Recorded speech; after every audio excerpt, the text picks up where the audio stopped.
That's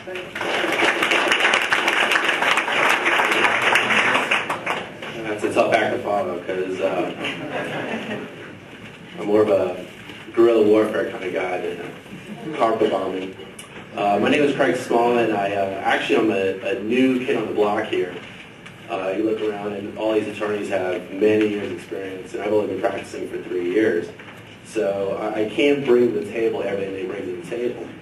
What I do bring to the table is that when I came to Colorado a year ago, it was very easy to get involved with medical marijuana.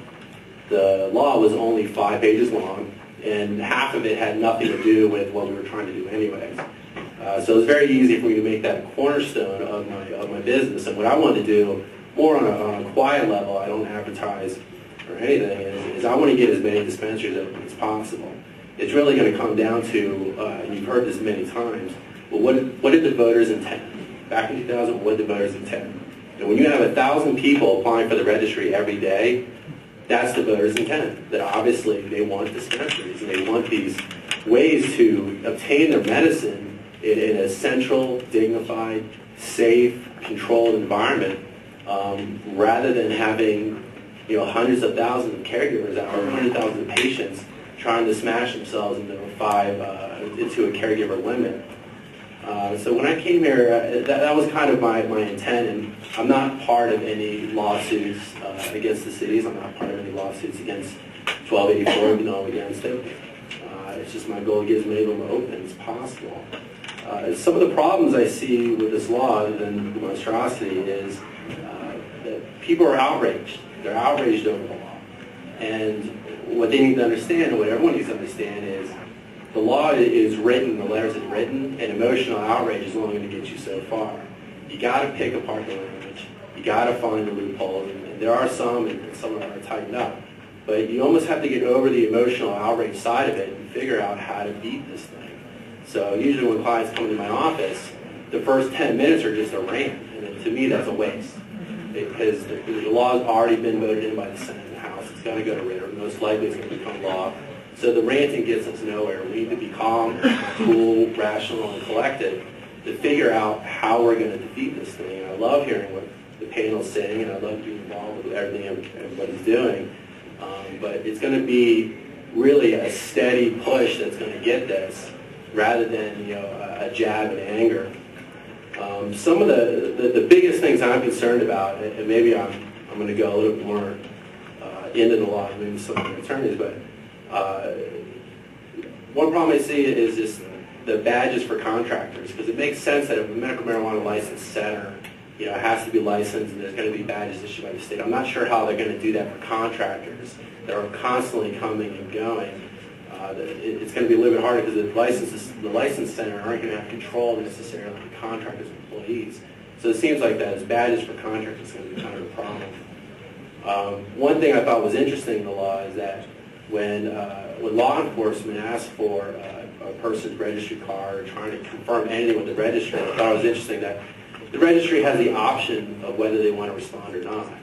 I thought it would be interesting if we can get enough support on who the employees are at the registry, that they might actually be able to push back against law enforcement, so that when law enforcement calls and checks on a number, they just can be silent. I definitely don't like what I call a rat clause in there that says if your registry card is suspended or revoked or expires, I believe, that your name is turned over to law enforcement.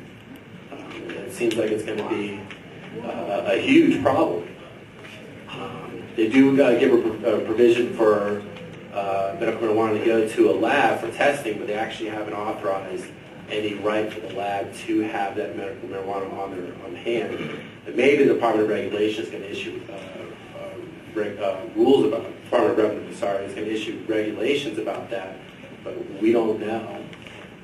I'm sure you can hear a lot of attorneys talk about the 70-30 rule of how much medical marijuana you can have that's on-hand inventory.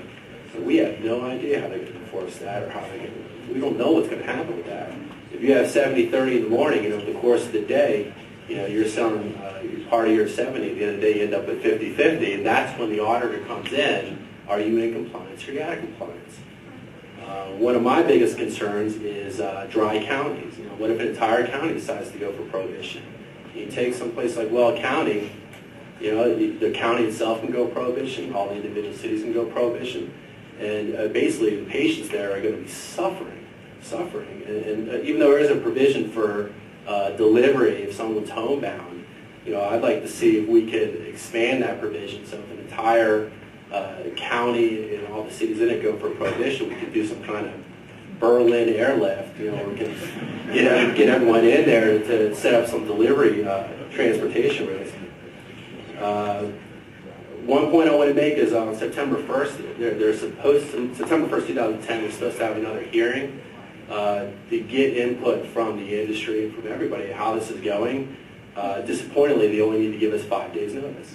So what I actually task us attorneys and task everybody out there is prepare ahead of time for this hearing. You know, document all the complaints, prepare all the evidence, have everything ready to go. So when they give us their 5-day notice, we don't need to scramble to pull together evidence and testimony. We'll have it all ready to go to just wallop them over the head with a hammer. Another concern I'd like to see us attorneys talk about is how caregivers who are limited to 5 patients are able to compensate themselves for their service. The law kind of contradicts itself where it says you can only charge for your direct costs, but you can also charge for your caregiver services. Who knows what a caregiver is supposed to be making? So I don't understand why they made that distinction when I don't know how we're supposed to figure out what it's supposed to mean. Overall, the biggest disappointment is the fact that this is a revenue model, a law enforcement model. They decided to base it after, or at least similar to liquor stores and liquor laws, and they just totally screwed the pooch when it came to patients' rights. I see very, very, very little in this law that's patient-oriented. It's all about control. It's not even about money. It's really about control, because they're not going to make so much money off of this as if they push for some sort of tax on it. Instead, they just want to shut it down without an iron fist. And then kind of the last thing I want to say is that, you know, as attorneys, you know, we've been reading this law over and over and over again. And we've been reading Amendment 20 or Article 18, Section 14 over and over and over again. And then we go out and we deal with law enforcement. And when dealing with law enforcement, I can't tell you how many times the sheriff or the deputy says, well, where's your state license, you know, your state grow license? You know, where's your authorization by the state for this medical marijuana facility?